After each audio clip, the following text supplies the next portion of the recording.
한국형 차세대 전투기 공동투자, 개발국인 인도네시아가 오스트리아 중고 전투기를 구매하기 위해 양국 간 고위급 회담을 요청한 것으로 나타났다. 예산이 부족해 KF-X 사업 분담금을 내지 못하겠다더니 정작 다른 국가엔 비밀 서신까지 보내 이 같은 내용의 간청을 했다는 것이다. 최근 인도네시아 매체 자카르타 포스트는 프라보워 수비안토 인도네시아 국방장관이 지난 8일 오스트리아 클라우디아 탄네 국방장관에게 편지를 보내 만남을 요청했다고 보도했다. 여기엔 이달 15에서 19일 미국 방문이 예정된 프라보워 장관이 20일엔 오스트리아 비엔나에 머물 것이라는 내용이 담겨 있었다고 한다. 프라보워 장관은 자신의 동선을 밝힌 이유를 해당 편지에 명확히 드러냈다. 그는 편지에서 우리의 영토와 시민을 보호하기 위한 중요한 방어 장비를 조달하고 있다며 우리가 제안한 오스트리아의 유로파이터 전투기에 대해 논의하려 한다. 편하신 때 예의를 갖춰 뵙고 싶다고 적었다. 프라보워 장관이 오스트리아 전투기에 관심을 보인 건 이번이 처음이 아니다. 자카르타 포스트는 프라보워 장관이 지난 7월 10일 탄네 장관에게 서한을 보내 유로파이터 타이푼 구매에 관심이 있다는 뜻을 밝혔다고 같은 달 20일 보도를 통해 공개한 바 있다. 당시 서한에는 오스트리아 유로파이터 15대를 구입하는 사안에 대해 공식 심의에 들어가고 싶다는 내용이 포함됐다. 탄네 장관 역시 이에 긍정적인 의사를 피력했던 것으로 보인다. 프라보워 장관이 지난 8일 보낸 편지에는 7월 서한에 대해 탄네 장관이 9월 4일 답장을 해줘 감사하다는 내용이 담겼다고 이 매체는 전했다. 다만 인도네시아 국방부는 자카르타 포스트의 연이은 서한과 편지 공개에 대해 사실 확인이 어렵다고 밝혀왔다. 방산업계에선 예산 부족으로 KF-X 사업 분담금 지급을 차일피일 미루고 있는 인도네시아가 다른 나라 전투기 구매에 이토록 적극적으로 나서는 건 이치에 맞지 않는다는 지적이 상당하다. 인도네시아는 오스트리아 유로파이터 외에도 프랑스 닥소의 라팔 전투기, DCNS의 스코르펜급 잠수함, 고윈드급 코르벳 초계함, 미국의 수직 이착륙 수송기 MV-22, 오스프리 등의 구매도 검토하고 있다. 인도네시아 현지에선 인도네시아가 KF-X 대신 다른 첨단 무기에 견눈질을 하는 게 단순히 돈 문제 때문만은 아니라는 얘기도 나온다. 자카르타 포스트는 시간 때문에 인도네시아군 당국이 오스트리아의 구애 작전을 펼치고 있다는 해석을 내놨다. 인도네시아는 2009년 최소 필수 전력 확보 계획을 시작하면서 완료 시점을 1차 2014년, 2차 2019년, 최종 2024년으로 정해놨는데 2차까지 진행률이 당초 목표로 했던 75.54%를 밑도는 63.19%에 그쳤다. 2024년 계획 완료를 위해선 2026년을 개발 완료 시점으로 잡은 KF-X를 기다릴 여유가 없다는 의미다. 자카르타 포스트는 인도네시아군 당국이 MEF 계획을 충족시키는 방법 중 하나는 오스트리아와 같은 나라에서 중고 무기를 구매하는 것이라며 중고 전투기 도입은 12에서 24개월이면 가능하다고 내다봤다. 한국형 전투기 1호, 26준비 착착 국산 AESA 레이더 달고 비상. 장군 1회 사상 최대의 무기 연구, 개발 사업으로 불리는 한국형 전투기 사업이 순항하며 내년 상반기 1호 시제기 출고를 앞두고 있다. 불가능으로 불리던 AESA 레이더 등 4대 항공전자 핵심 장비의 국산화를 사실상 일환에 출고되는 1호 시제기에 장착될 예정이다. 군 당국과 방위산업계는 지난달 7일 KF-X 탑재용 AESA 레이더 시제품을 출고하고 지난 3일 KF-X 1호 시제기 최종 조립에 착수한 상태다. 내년 상반기 1호 시제기가 출고되고 내후년에는 첫 비행에 나선다. 2002년 11월 제197차 합동참모회의에서 KF-X의 필요성이 제기된 지 20년 만에 KF-X가 실제 창공을 가르게 되는 것이다. 2022년부터 2026년까지는 KF-X 양산을 위한 각종 시험 평가 등을 수행해 한국산 전투기의 완성형을 최종 출시하게 된다. 2026년 전반기 KF-X 체계 개발은 종료되고 이후 2028년까지는 KF-X에 장착할 미사일 등 각종 무장 개발이 이어진다. KF-X는 2015년부터 2028년까지 약 8조 8천억 원을 들여 공군에서 장기간 운영해온 F-4 팬텀, F-5 제공호 등을 대체하는 전투기를 연구, 개발하는 사업이다.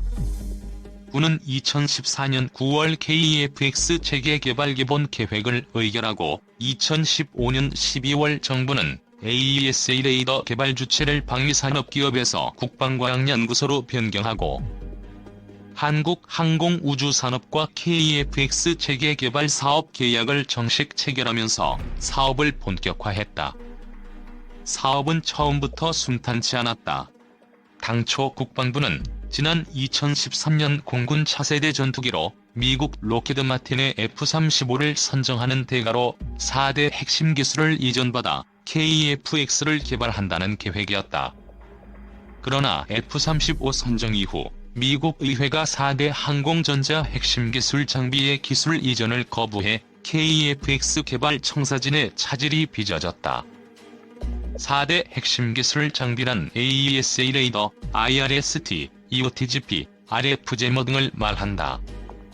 이 중에서도 전투기의 눈으로 불리는 AESA 레이더는 현대 공중전에서 전투기의 생존과 승패에 직결되는 전투기의 최상위급 핵심 장비다. 전투기 레이더 성능이 월등하면 적 전투기가 아군 전투기를 발견하기도 전에 탐지, 추적을 마치고 미사일을 발사해 적 전투기를 격추시킬 수 있다. 정부와 군 당국은 국산 전투기 개발을 위해 AESA 레이더 등 4대 핵심 기술이 필수적인 만큼 이 기술들을 독자 개발하기로 하고 해외 선진국들의 견제 속에 국산화를 추진해왔다. 전 세계가 불가능할 것이라는 회의적인 전망을 보냈지만 군과 방산업계는 개발 착수 4년여 만에 사실상 4대 핵심 기술의 국산화에 성공했다.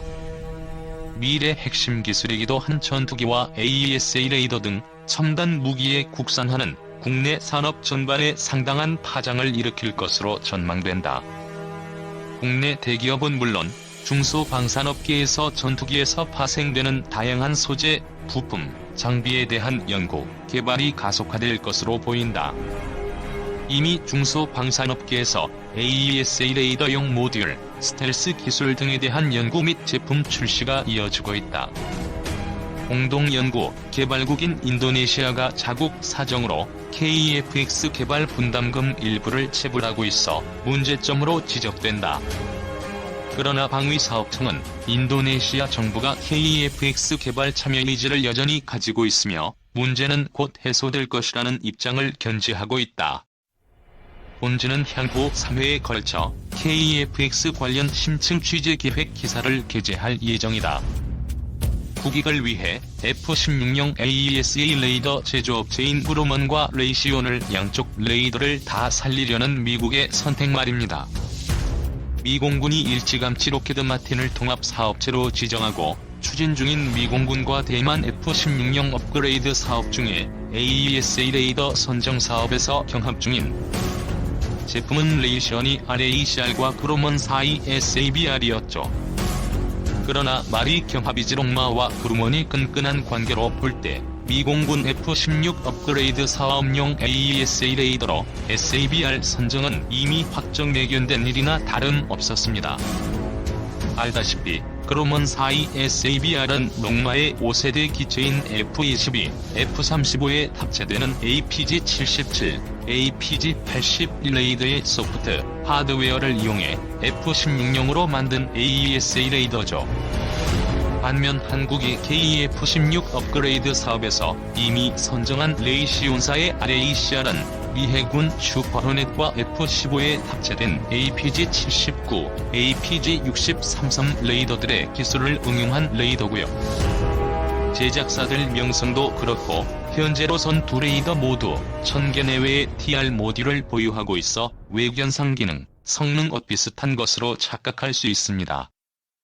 그러나 하드웨어뿐만 아니라 소프트웨어를 포함한 향후 기술 발전 잠재력은 수천 대가 양산될 예정인 5세대기에 탑재된 APG-77, APG-81 기술 발전이 피드백으로 적용될 그루먼 4이 SABR이 압도적으로 많이 우세하게 될 거란 평가입니다.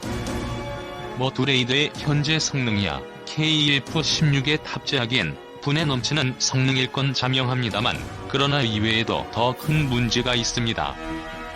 첫째, 본국인 미국과 대만이 SABR을 선택했기 때문에 한국이 선택한 RACR이 한국만 사용하는 소수 체계로 전락할 가능성이 높아졌기 때문입니다. SABR은 일단 첫판에서 미 공군용 300에서 350대 분량의 대만 공군용까지 합쳐 최소한 500대에 가까운 수량의 AESA 레이더를 수주했습니다. 미국의 잠재 후속 물량은 물론이고 업그레이드 계획이 있는 기타 F-16 보유 국가들도 당연 통합업체로 록히드 마틴, 레이더로는 SABR을 선정할 가능성이 확실합니다. 최소한 통합업체는 다르게 선정하더라도 레이더만은 대세를 따르기 위해 분명 SABR을 선택하게 됩니다. 이러니 훨씬 앞서 KF-16 업그레이드 사업체로 BAE4를 AESA 레이더로 RACR을 이미 선정한 한국 공군의 입장이 참딱하게 됐네요. 통합업체야 그렇다 쳐도 왜 AESA 레이더를 미국의 결정도 기다리지 않고 덜컥 RACR로 결정해버렸을까요? 통합 주체는 BAE4를 선택하더라도 레이더만은 미국의 최종 선정을 그대로 기다리고 그 결과를 따라갔어야 했습니다. RACR은 한국만 선정한 마이너 체계가 됐기에 후속 군수 지원 체계와 소프트웨어 관련 발전 전망이 아주 불투명해졌습니다. 예로 한국에인 거의 아무 국가도 채택 안한 F-15K의 랜터 2000 보드가 생각나는구요. 방사청은 단지 싸다는 이유 하나로 당시 대세였던 스나이퍼 ATP, 라이트닝 보드 등을 제껴버리고 랜턴 2000을 덜컥 선정했습니다. 결국 유지 보수에 고생하다 두 손 두 발 다 들고 랜턴 2000 버리고 스나이퍼 ATP를 다시 사야 했습니다. 수천억 원의 예산을 공중에 날리는 미련 곰탱이 짓을 방사청이 한 겁니다. 둘째, AESA 레이더 통합 비용도 꼼짝없이 한국이 다 뒤집어 쓰게 생겼습니다. 대만 측에서 흘러나온 얘기로는 F-16 업그레이드 사업에서 AESA 레이더 통합 비용은 대만이 전부 다 뒤집어 쓴다고 합니다. 미 공군은 통합 비용 한 푼도 안 내고 공짜로 이를 이용하고요. 그래서 일찍 록히드 마틴을 대만 공군용 F-16 업그레이드 통합 사업 주체로 선정한 대만은 내심 한국도 통합 사업체는 별개로 하더라도 AESA 레이더만은 같은 레이더로 썼으면 했었다고 합니다. 그래야 상당한 비용이 드는 AESA 레이더 통합 비용을 한국과 나눌 수 있으니까요. 그런데 한국은 미국 결과를 기다리지도 않고 SABR을 선정하는 몰상식적인 결정을 내렸습니다. 록마가 한국이 RACR을 선정할 이유가 전혀 없었는데도 말이죠. 방사청의 상식밖에 미련스러운 결정은 그저 답답할 뿐입니다. 국방기술 품질원은 최근 한국형 전투기의 미국 기술 이전과 관련해 논란을 빚고 있는 다중 이상 배열 레이더 등 항공용 레이더 시장 분석 자료에서 전 세계 생산되는 항공용 레이더의 66%는 미국에서 생산될 것이라고 밝혔다. 기품원은 19일 2015 세계 방산 시장 전망 세미나에서 2015 세계 방산 시장 연감 자료 공개를 통해 이같이 밝힌 뒤 그 다음으로 이스라엘 10%, 영국 8%, 러시아 6%, 프랑스 3% 수준이라고 전망했다. 전 세계 항공용 레이더 생산업체의 시장 점유율은 미국 다국적 방산 기업인 노스럽 그러먼이 21%로 1위였으며 그 뒤를 로겔 콜린스, 레이시온 등 세계사가 47%를 차지했고, 이스라엘 IAI 엘타, 시서 시스템스가 9%로 4위를 기록해 미국 업체가 이 분야 절대적 강자임을 입증했다. 기품원은 F-35 전투기를 위해 설계된 노스럽 그러먼의 AN/APG-81 레이더는 5세대 기술이 적용된 최첨단 항공용 AESA 기술의 집약체로 현존 최고의 레이더인 F-22 AN/APG-77의 축소판이라며 비용 상승을 억제하면서도 혁신적인 시도들이 반영된 AN/APG-81 레이더는 중형 기체에 적합한 성능을 갖도록 안테나를 구성하는 TR 모듈 수를 줄였다고 밝혔다. 기품원에 따르면 미국 레이시오는 APG-63, APG-82, APG-79를 개발했으며 록히드마틴은 APY-9 등 다양한 종류의 고성능 AESA 레이더를 개발 중인 것으로 알려졌다.